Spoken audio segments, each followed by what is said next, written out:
আসসালামু আলাইকুম, ভালো আছেন? খালা, এই আপনার বিড়ালটা 500 টাকা দিয়ে কিনতে আসছি, দিবেন আমারে?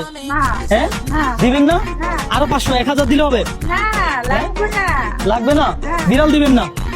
দর্শক, এই যে দেখেন, এই খালা এখানে বিড়াল, এই বিড়ালটা খালার সাথে সব সময় আমি এখানে দেখি। মাশাআল্লাহ, কি সুন্দর আর খুব আদর যত্নে রাখে। আপনারা কে খাওয়ায়? বিল্ডিং এর মানুষ খাওয়ায় না, এখানে আশেপাশে মানুষ খাওয়ায়। অনেকে বলে উনি মানসিক ভারসাম্যহীন, তবে আমার মতে না, উনি যথেষ্ট সুস্থ। আমি খাই কি? হ্যাঁ, মানে উনি এই ধরনের একটা মসজিদ, আগে একটু মসজিদটা দেখান। এই মসজিদে পাশে উনি সবসময় বসে থাকে, যে যা পারে ওনারা সাহায্য করে। হ্যাঁ, সাহায্য করে না? হ্যাঁ, অন্যের সাহায্য নিয়ে হলো এই বিড়ালকে খাওয়ায়।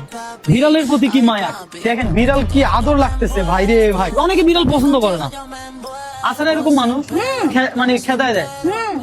তো আপনি তো বিড়াল ভালোবাসছেন, চিন্তা করেন। এবারে যদি কেউ কিছু কয়, আল্লাহ শুনে না? হ্যাঁ হ্যাঁ, সেটাই। তো না কেন, আমি কিন্তু বিড়াল ভালোবাসি। তো দর্শক, আপনি বিড়াল ভালোবাসেন কিনা জানাবেন কমেন্টে, ঠিক আছে? হ্যাঁ। আর এই খালার বিড়ালের প্রতি ভালোবাসা দেখে আপনার মতামত জানায়েন, ঠিক আছে? ধরেন এই 500 টাকা, ধরেন বিড়ালের কিছু খাওয়াইন, ধরেন এই আপনি পান খাবেন আর বিড়ালের কিছু খাওয়াবেন, ঠিক আছে?